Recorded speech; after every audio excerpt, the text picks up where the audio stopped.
And we are live once again here at We the Addicts, the one and only that I know of YouTube channel that I myself have created to try to bridge the gap between people on maintenance meds that battle the opioid addiction and some sort of regular recovery that deals with abstinence.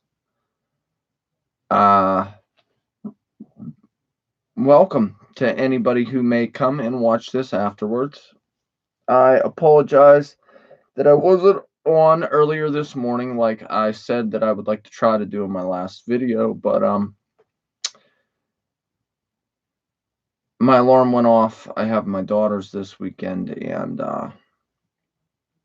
I was tired and I turned it off and I was like, you know what, I'm just going back to sleep. I had a headache. I woke up, the headache got worse. But I need to get this live stream going. I want to do it every Saturday earlier in the morning. It is 3:30 Eastern time, and it'll do for today. Didn't have a lot of time to prepare, and I apologize, but I did find something for the newbies that maybe have just got out of rehab, or even just I think it'll apply for a lot of people that just got on maintenance meds as well. And I'm going to read the article, maybe talk about it a little bit. It's fairly short, and maybe just BS a little bit. So, without further ado, let me sip on this energy drink to try to get rid of this headache.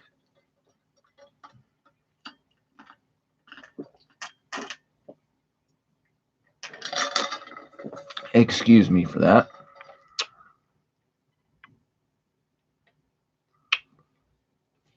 Now, when I say sip, I meant chug. I drink on occasion, more times than not. When I'm at home on the weekends and stuff, Mountain Dew Game Fuel. It's more or less soda with extra caffeine in it to try to get rid of my headache. It sort of sucks before I get going. I get a headache almost every weekend. I think it's because Monday through Friday I wake up and I wake up at like 3:30, sometimes 4 at the latest. I drink pre-workout and then I go to the gym and then I drink like a small Dunkin' Donuts iced coffee with a breakfast sandwich on my way to work. Really been trying to cut back on the caffeine. But I think that's enough to give me a headache on the weekends when I wake up and I don't do that. So just bear with me and let's get into this article. Now I will be looking down at my phone. And the article comes from, I do believe it's a website dedicated to recovering addicts called The Fix. And it's called What Happens After Treatment. When you've completed your treatment program, it's time to build a healthy life in recovery. In recovery circles, there's a lot to focus on: treatment. Admitting you have a drug or alcohol problem and being willing to seek treatment is a massive step on the journey towards health. Finding the right treatment center that can meet your individual needs can help you create a solid foundation for recovery. Still, the 30, 60, or even 90 days that you spend in treatment are just a drop in the bucket compared to the rest of your life. To really succeed in sobriety, you need to focus on recovery after treatment, which is so, so true. As I said in my last video, which hasn't gotten any views, so nobody will know, I did the 90 meetings, 90 days, had a sponsor. Now, like I said, I'm on a different path now, and in my opinion, that's okay, but those are very crucial times, but in the long, and at that time I didn't realize it, but you really have to think long term. But anyway, when you've recently finished treatment or are floundering a bit in early recovery, having a plan for recovery after treatment can help you get on the right track. Here's what you can do to protect your sobriety after treatment ends. Have realistic expectations. It would be wonderful if people could go to treatment for a set amount of time and emerge entirely cured from their substance abuse disorder. Unfortunately, that's not realistic. The past traumas, underlying mental health issues, and other factors that contribute to your substance abuse will still be with you even in recovery. The key difference is that you are now able to deal with them in a healthier way. You can talk to professionals, go to a meeting, meditate, or exercise when you're overwhelmed, rather than using. Still, you have to accept that sometimes you're not going to feel great. Life can still be challenging even in recovery, so be prepared, for there are to be bumps in the road, no matter how transformational your treatment experience was. And this falls back on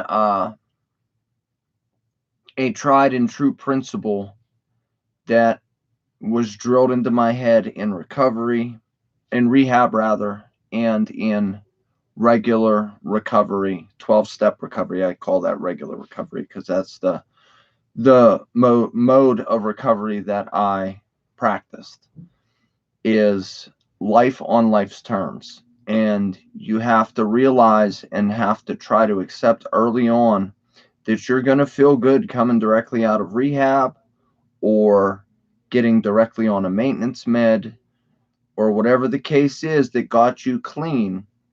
You're going to have to be able to deal with life as it comes and as life gives it to you on life's terms, not your own.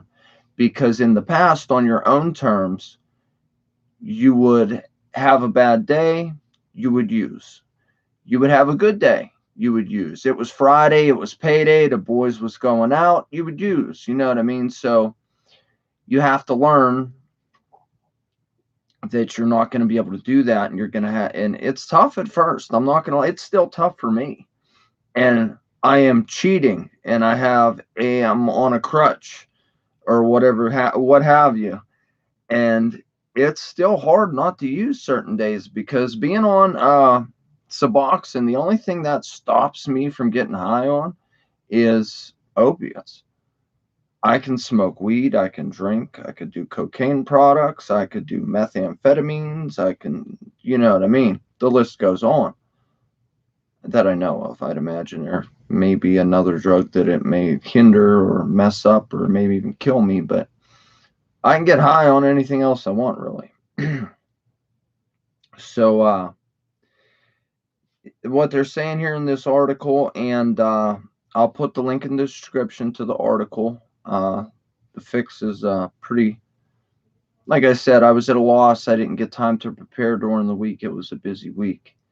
But I'll put a link to the article in the description for those who may want to read it or branch off from there and, oh, excuse me, do a little research on their own. And it says here that you need to utilize, I'm sorry, excuse me, utilize step-down programs and transitional housing, excuse me. Many people go through treatment, had their lives interrupted by their addiction. You might have experienced a job loss, homelessness, credit changes. Some people never learn to cope with the challenges of adult life without turning to drugs and alcohol. No matter what, re-entering the real world after treatment can be daunting.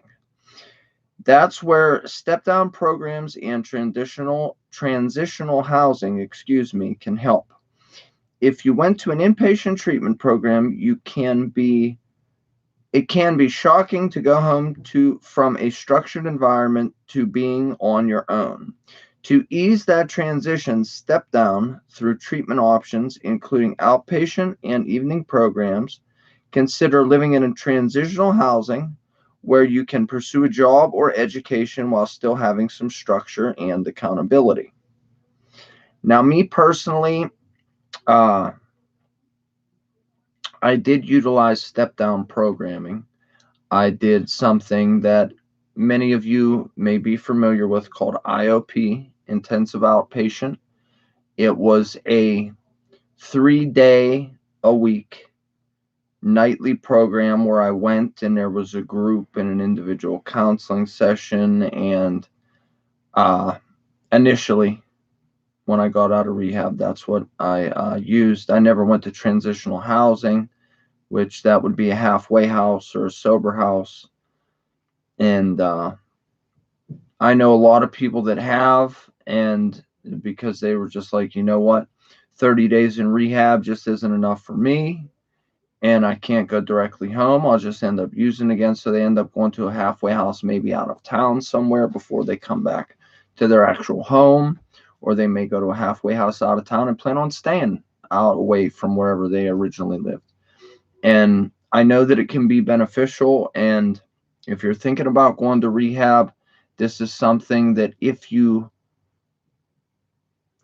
have the opportunity, like if you're not at the bottom of the barrel where like you have to go to rehab because people are after you, or you're losing your house, or if you can take that step to try to think about that first, it can be super beneficial and help keeping you clean.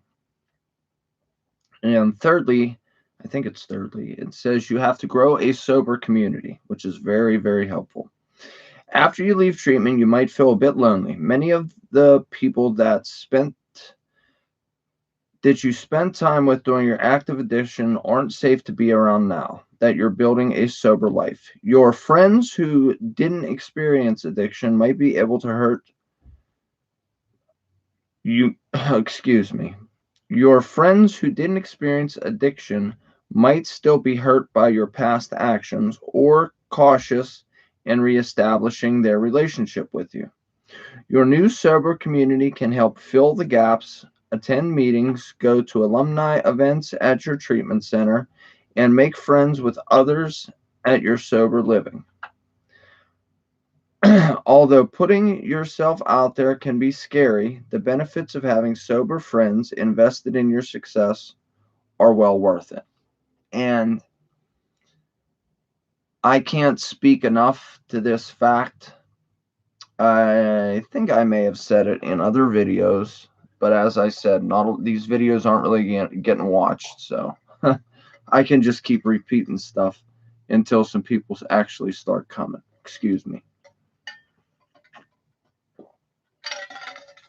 Having a support group, sober friends, whatever you want to call them, people that you can depend on to not use or tempt you to use, and people to hang out with, because let's face it, we as human beings are a very tribe oriented being. We like being in groups, we like feeling as we belong, we like to be a part of things. And this is something that I can't say that it's a struggle. I am sort of content right now with the fact that I'm not real content. So now that I'm actually putting some thought into it, I have one close friend that's still here in town that also was in addiction, that is also clean, we'll say, that I speak with frequently. And we grew up together. Our mothers were friends. When we were conceived, we were born 2 weeks apart, and we're still close. And I have another friend that lives a little bit further out of town. We still speak. I worry about him. He says he's doing better, but I don't know. And then I have a friend that lives a lot farther away that didn't get into opiates, thankfully, but got into some other drugs and drinking and smoking marijuana, weed, whatever. And he doesn't influence me one way or the other, and he is doing well as far as I know. And those are the three people that I keep close to me. And never would either any of them, regardless of the situation, tempt me or wish anything but the best for me. But that's all I really have. I've been single for a great many years, not because of addiction, but because of my daughters, first and foremost. I wanted to spend time with them and be there for them and not complicate my life anymore by adding a relationship. Although now they're 8 years old, I'm feeling maybe it's time for me to start going that route and maybe try to find another relationship, somebody to be with. But I don't have a big group or community of people that I hang out with, deal with on a daily basis. And hence, that's where this channel comes in. I need not only for myself to help other people, but to help myself I want to build a strong community of like minded people that feel that recovery isn't wrong, 12 step is not wrong, but that they don't feel guilty about being on maintenance meds and they don't get looked down on and stuff like that. So build yourself a strong community. Have sober friends. Do not be afraid to put yourself out there and let people know that you're sober. And it's different for everybody. Some people are social butterflies, and me, I used to be. I still can be, but as of for the past 8 years, I've been okay with my few close friends, and I pretty much stay to myself. I work, I lift weights. I have gym friends, people that I talk to at the gym. I don't see them after or go out with them to do things before or whatever, but I have people at the gym I talk to. I have my little tight knit group of close friends, and that's okay for me. But I do have some small community there that I can lean on when things are bad, when I'm having a bad day. So it definitely helps. And it's something that, as somebody new out of a treatment program or even new on maintenance meds, you're going to need people there that aren't going to tempt you and that you can lean on and that can be there. So definitely keep that in mind. And to continue on, you need to focus on the long term. When you are in treatment, your attention is on the next 30 days. However, to stay sober over a lifetime, you have to focus on the big picture, one day at a time. You might experience days where you're coping with cravings. You'll likely have frustrations that your life isn't coming together as quickly as you would like. By staying focused on long-term goal, on your long-term goal of surviving and thriving in recovery, you can better handle the ups and downs of early recovery. Staying sober is a lifelong commitment during early recovery.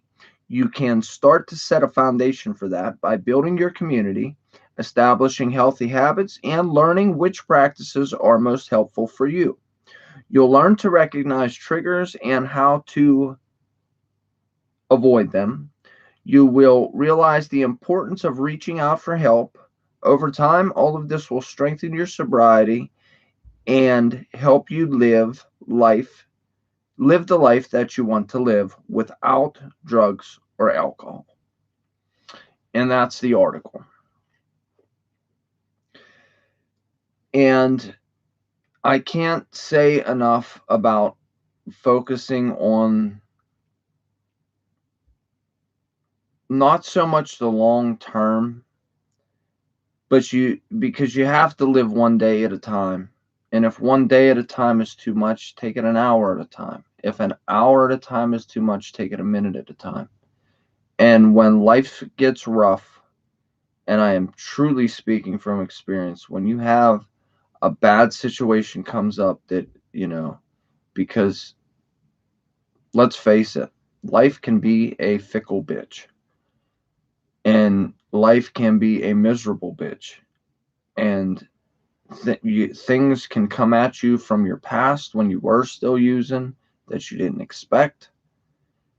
Uh, Life and people in your life and situations in life can just be miserable sometimes. And the first thing that we as addicts normally do when that happens is pick up and to cope, to forget, to make it all better. And you need to be prepared for that. And it says to focus on the long term. Yes, but I can sort of disagree with that because, as I said, you have to live your life one day at a time. And as long as your one day at a time is strong, the long term will get easier. But you definitely have to have in the back of your mind a focus on how you're going to stay clean for the rest of your life. And you will get there one day at a time, but you always have to keep in mind that the only way we win as addicts is if we leave this world sober. And everybody's different, but in the same sense, everybody's the same. We as addicts, we have traits and we have ways that we are. And you have to focus on today. And if you have a good focus on today, it will make the long term easier. But it's always good to jot down goals, like short term goals, mid long term goals, long term goals. I know for me, I ended up with a little bit of credit problems from life, first and foremost, and just from my compulsivity of being an addict. At least that's what I'm thinking some of it's from. Well, I know that I had to like I had to drop some money on a lawyer for two different custody hearings for my 8-year-old twin girls because my ex is an ass and really screwed me over because I have a son. If you watch my very first video, I didn't get too in depth. I just wanted to get my first video up on this channel. I have a son that is 20 years old that I haven't seen since I seen him at my sister's funeral when he was 16. I think he was 16. And I haven't actually seen him face to face or been with him since he was 3. It was a very hard situation for me, and looking back now, I know that situation definitely helped. It was one of the underlying issues, we'll say, that led me to being such a horrible addict and my disease of addiction progressing so far and me getting as bad as I did, because I always had that chip on my shoulder of, oh my God, and I mean, at first it was so much worse, but then as time went on, like, just, I have a son that I haven't seen, my firstborn, my only son, my only chance at carrying on my name so far. Not that I'm looking to have more kids or anything, but who knows? And it always plagued me. It was always in the back of my mind. And I mean, it's a real shitty story of how things took place. I was an idiot. The girl I was with was no better, if not worse. At that time, I was an addict. I've always been, of course, but at that time, I wasn't using harder drugs. I was, smoking weed daily, every other day, whatever, more times than not. Drinking on occasion, popping a pill, sniffing a pill here or there, and that was about the gist of it. Partying to me at that point in time was drinking and smoking. And it really, really, really affected me. But as I said, back then it was more just drinking and smoking. And the girl I was with was pretty much the same from what I remember or know. Or she may even not have done anything at the time. But our relationship was horrible. Then she ended up getting into heroin. I was an idiot and in and out of trouble, and we were broke up together, but she had our son for I think only the first 6 months of his life, and then ended up losing physical custody of him because there were people out to take him from us all along, and we didn't make it hard for him. Let's put it that way. And we played right into their hands, and they pretty much ended up using the system to steal him. Now, as I said, I'm not saying that I made it hard for him. I was an idiot. I was in and out of trouble. But that situation there, that I look back now and that I have some quote unquote clean time under my belt. And I know I'm on a maintenance med. Some people will say I'm not clean. To me, I have a different opinion of that. And I'm trying to open up people's eyes to that fact. That's the whole basis of this channel. But now that I have some clean time under my belt, I can look back at the situation and say, it all makes so much sense. To have something like that happen at such an early age, I was still a kid. I mean, sure, I was 19, 20, 21 years old at the time, but uh I was still a kid. And for a kid to have a kid, and I wanted my son. I wanted a child with that girl, and it meant a lot to me. And to have him stolen and go through all of that pain between the relationship and him, losing him at such an early age, and it was traumatic. There's no other way I could put it. I actually have been thinking recently, all this talk and how prevalent post-traumatic stress is. I believe I may have some form of it because, I mean, I've tried to commit suicide at a few points in my life. I thankfully I didn't succeed. Uh, I won't say it a few times. I can look back now honestly and say, like, one of the times was just for attention, as a lot of times are for most people. The other time I really wanted to die. Like, wrote notes to only the letters, actually, to the closest people to me. And I really took a whole bottle of pills and went to bed. And vaguely remember being at the toilet and my mother and stepfather asking me what's wrong. And then the next thing you know, I vaguely remember, because this was years ago, I remember waking up in the hospital. And it was definitely a super duper hard time for me. And I can look back now, as I said, and know that that situation was one of the main factors that led me down the path that I went on, because I always had that chip on my shoulder of this trauma that happened to me that made it easier for me to use and easier for me to find solace in using. So it was just I don't even know why I went on this rant in the first place or what point I was trying to make.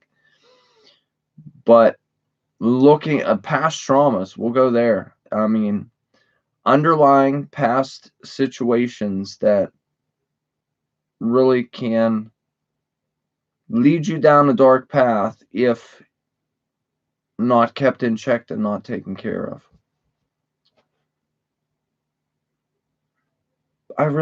This headache. I apologize to whoever watches this. This headache, it has me thinking all over the place, and it hurts, and I can't focus. But uh, dealing with life on life's terms is something that everybody in recovery, whether on maintenance meds or in 12-step recovery, you're going to have to be ready for it.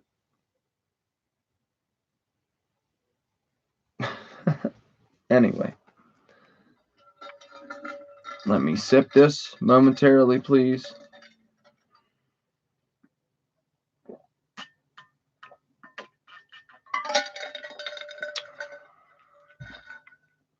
Okay. Oh, I wish this headache would go away. But I found that article, although short, that I found that it could be very helpful to somebody early in recovery, which is why I wanted to go over some of the topics, give a little input on each part of the article myself, and hopefully it can help somebody. As I said, I'm going to have to look it up on the computer so I can put the link in the description for everybody. The fix, from what I've seen, which isn't much, is a pretty helpful place you could go if you want to read about some recovery or find some topics to look into or whatever. So there's that. And I think I'm going to keep this short, brief, and to the point. Maybe not. Yeah, we're going to keep it, we're going to keep this short, brief, and to the point. Like I said, I didn't have a lot of time to prepare prepare this week. But I definitely wanted to get on and do something to stick true to my word. And I know I'm sort of struggling at the beginning of this whole channel thing here, but it will get better in the future. And I will be more prepared in the future. I actually planned on getting up early today, putting some thought into what we were going to talk about, and being a little better prepared. But as I said, I had a headache when I woke up when my alarm went off. Slept in for another few hours. It didn't go away. Went downstairs, put something on TV, tried to relax and see if it was going to go away. That didn't happen. So I'm just going to have to start getting up and dealing with the headache and saying the hell with it and doing what I need to do. And that's that. But to anybody out there who may come across this video and watch it and is struggling or needs somebody to talk to, or need some input, some advice, anything at all, please reach out. Drop me a comment on this video. I will get notified on my phone about it, and I will definitely get back to you. Regardless of whether I'm on a maintenance med in 12-step recovery, the fact of the matter is my job is, now that I am better, regardless of how better I am, as far as my addiction is concerned, is to help somebody else. So anybody, and please, if there's something going on and you don't have anybody else, I'm always here.